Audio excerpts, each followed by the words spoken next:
Hello friends, welcome back to my channel. So guys, आज हम बात करेंगे कि जितने भी हमारे ड्रग एडमिनिस्ट्रेशन से रिलेटेड है। आज हमारा 10th डे है। 10 डे अब बचे जो है हमारे सिर्फ 92 डेज ही बचे हुए हैं। तो गिनती घड़ी जो है हमारे डेज पास पास आते जा रहे हैं। जैसे जैसे टाइम आगे बढ़ता जा रहा है वैसे हमारे डेज भी आगे होते जा रहे हैं। तो इसलिए हमें अच्छे से प्रिपरेशन करनी है, अपने टाइम की कंटिन्यूटी बढ़ानी है। ठीक है, तो इसलिए अब स्टार्ट करते हैं अपने वीडियो को एंड तक देखना, लाइक शेयर सब्सक्राइब करना मत भूलना। तो स्टार्ट करते हैं। Question first, which of the following is the highest priority nursing intervention for the newly admitted patient है who is receiving the blood transfusion. अब ब्लड ट्रांसफ्यूजन रिसीव कर रहा है कोई पेशेंट। अब उसमें नर्सिंग इंटरवेंशन क्या होगी अगर पेशेंट न्यूली एडमिटेड है। तो ऑप्शन जो है, इंस्ट्रक्ट करेंगे patient to report any itching, shortness of the breath and the chest pain. A option ये है। B option, warm the blood to room temperature before the transfusion.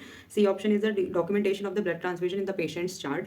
And D option, check the vital signs of the patient every 30 minutes from the initiation of the blood transfusion till the completion. ठीक है, ये तो गलत है। D option इसलिए गलत होगा कि every 30 minutes starting of the first 30 minutes तक हम वाइटल्स चेक करते हैं, लेकिन उसके बाद हम चेक नहीं करते हैं। सिर्फ स्टार्टिंग में हम क्या करते हैं, वाइटल्स चेक करते हैं। ठीक है, documentation of the blood transfusion करते हैं, लेकिन priority of the nursing intervention क्या होगी। सबसे पहले जब भी हम ब्लड ट्रांसफ्यूजन स्टार्ट करने से पहले पेशेंट को बता देते हैं कि अगर कोई भी उन्हें ईचिंग वगैरह, चेस्ट पेन होता है या शॉर्टनेस ऑफ ब्रेथ होता है, इससे रिलेटेड कोई भी उनको प्रॉब्लम होती है तो फिर हमें इन्फॉर्म करना है, नर्सिंग को इन्फॉर्म करना है, नर्सिंग स्टाफ को इन्फॉर्म करना है अगर ऐसा कोई प्रॉब्लम आती है तो पेशेंट को। सबसे पहले हम इंस्ट्रक्ट करेंगे, फिर उसके बाद डॉक्यूमेंटेशन वगैरह करेंगे। ब्लड ट्रांसफ्यूजन स्टार्ट करने से पहले पेशेंट के वाइटल्स लेंगे।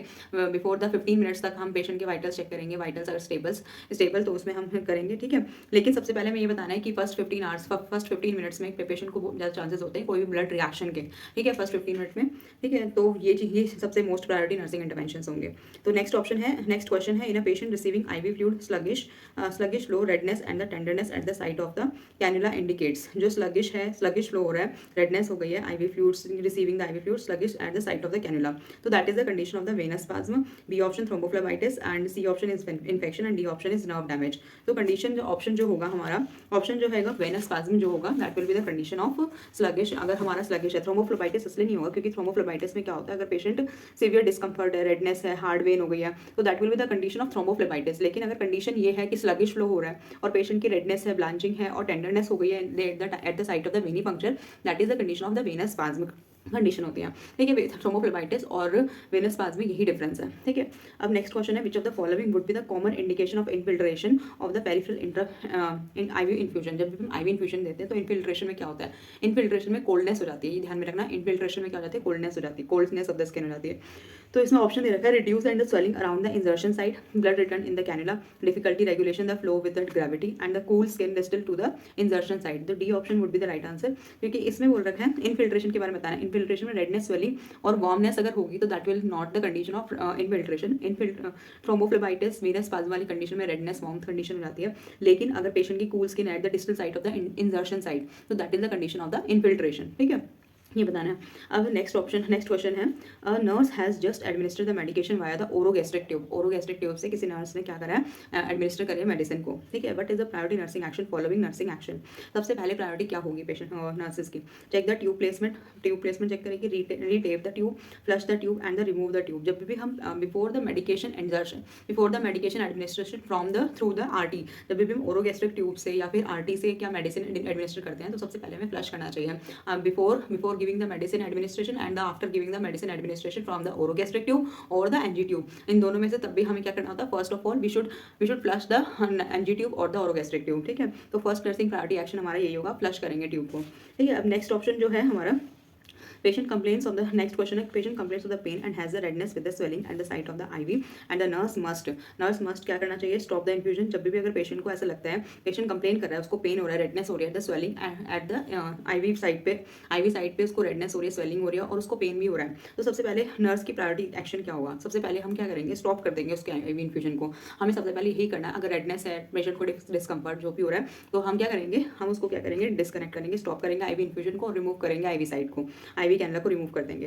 B option, start the nasal oxygen नहीं, इतनी change the IV tubing and the solution नहीं, apply the warm moist pack to the reddened area नहीं, ऐसे कुछ नहीं करेंगे। हम सिर्फ और सिर्फ क्या करेंगे कि रेडनेस अगर आ गई है वहाँ पर, है ना, स्वेलिंग हो गई है, पेशेंट कंप्लेन करा तो ज़्यादा चांस तो हो सकता है थ्रोम्बोफ्लेबाइटिस या वेनस स्पाज्म होने की कंडीशन हो सकती है, तो इसलिए हम क्या करेंगे, रिमूव करेंगे आईवी साइड को।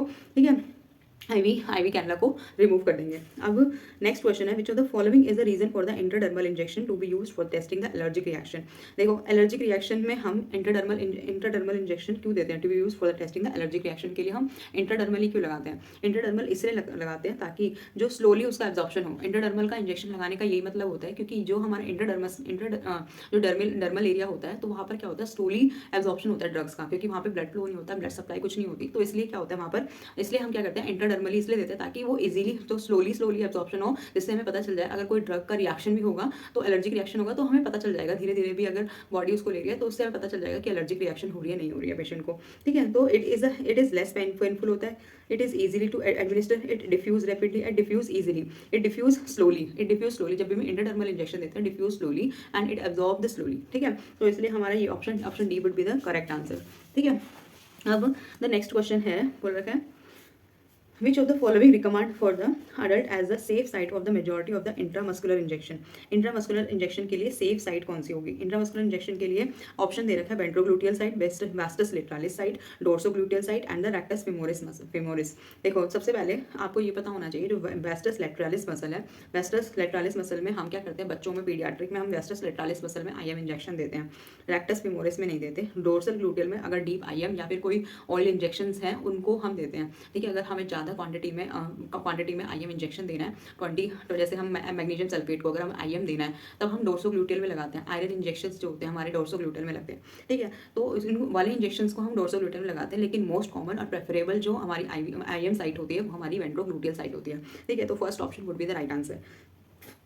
अब नेक्स्ट क्वेश्चन है, अगर विच of the following medication order is immediately administered, यानी कि इमीडिएटली मेडिकेशन ऑर्डर अगर बोल रखा है कि इमीडिएटली हमें ऑब्जर्व करना है, तो that will be the option क्या होगा, पीआरएन ऑर्डर, स्टार्ट ऑर्डर और द सिंगल ऑर्डर, या फिर हमारा स्टैंडिंग ऑर्डर। तो हमारा ऑप्शन क्या होगा, option B would be the right answer, start order. जब भी मैं ऐसे बोल रखा होता है कि हमें इमीडिएटली एडमिनिस्टर करना है इंजेक्शन को, तब। तो अब नेक्स्ट क्वेश्चन की बात करते हैं, विच of the following medication order is immediately administer. जब हम मेडिकेशन ऑर्डर में अगर ये बोल रखा है इमीडिएटली एडमिनिस्टर, तो that will be the order will be start orders बोलते हैं उन्हें हम। तो जैसे ऑप्शन में बोल रखा है PRN orders, start order, single order और द स्टैंडिंग ऑर्डर, तो answer would be the start order होगा। स्टार्ट ऑर्डर का मतलब इमीडिएटली देना है, इमीडिएटली ऐसे पेशेंट इमरजेंसी कंडीशन में है तो डॉक्टर ने मेडिकेशन ऑर्डर बोला कि इमीडिएटली से देना है। ठीक है, तो that will be the condition. जैसे एडीआर और ड्रॉपिंग में हम क्या करते हैं, अगर पेशेंट अनकॉन्शियस है तो फिर हम तो डॉक्टर ऑर्डर करते हैं कि स्टार्ट में देना है इसको, तो वो लोग बोलते हैं स्टार्ट में देना, स्टार्ट मतलब इमीडिएटली तुरंत देना है उसको मेडिकेशन। ठीक है, स्टैंडिंग ऑर्डर का मतलब, स्टैंडिंग ऑर्डर में वो होता है जैसे कि कोई भी अगर इंजेक्शन दे रहे हैं तो उसके स्पेसिफिक इंस्ट्रक्शन दे दी डॉक्टर ने कि आपको अगर केसीएल अगर दे रहे हो, पोटेशियम क्लोराइड दे रहे हो, तो वो आईवी इन्फ्यूजन के साथ देना है, कभी भी इनडायरेक्ट आईवी नहीं देते केसीएल को। ठीक है, डायरेक्ट आईवी देना, डायरेक्ट आईएम, ये सब चीज़ें नहीं करनी, सिर्फ और सिर्फ उसको आईवी इन्फ्यूजन के साथ देना है। ठीक है, और स्लो केसीएल चलाना है, KCL should be the slow. अगर पहले इंस्ट्रक्शन दे दी तो that will be the condition of standing order condition होती है। और फिर उसके बाद होता है हमारा, that is the condition of PRN medicine. PRN order का मतलब that will be the as needed, जब जरूरत होगी तभी देना है ये। जैसे मान लो कोई डुफालेक्स सिरप होता है, डुफालेक्स सिरप और जब अगर पेशेंट को कॉन्स्टिपेशन हुआ है तभी देना है, वरना वैसे नहीं देना है। या फिर जैसे पेशेंट को स्टूल पास नहीं हो रहा है, कॉन्स्टिपेटेड है, एनीमा बोल दिया पेशेंट को, तो एनीमा तभी देना है जब पेशेंट को स्टूल पास नहीं हो रहे, वरना नहीं देना। एज नीडेड का मतलब होता है पीआरएन ऑर्डर अगर बोल रखा है तो that will be the condition for as needed. ठीक है, तो ये कंडीशन थी। अब नेक्स्ट क्वेश्चन है, which are the following most serious complication caused by bolus administration of the KCL. अगर हमने केसीएल का बोलस एडमिनिस्ट्रेशन करवा दिया, यानी कि फ्लश करवा दिया केसीएल का, तो क्या सीरियस मोस्ट कॉमन कॉम्प्लिकेशन हो सकती है। तो फर्स्ट ऑप्शन है अरिथमिया या कार्डियक अरेस्ट हो सकता है, B option will be respiratory depression हो सकता है, C is the paralytic ileus, या फिर D all of the above.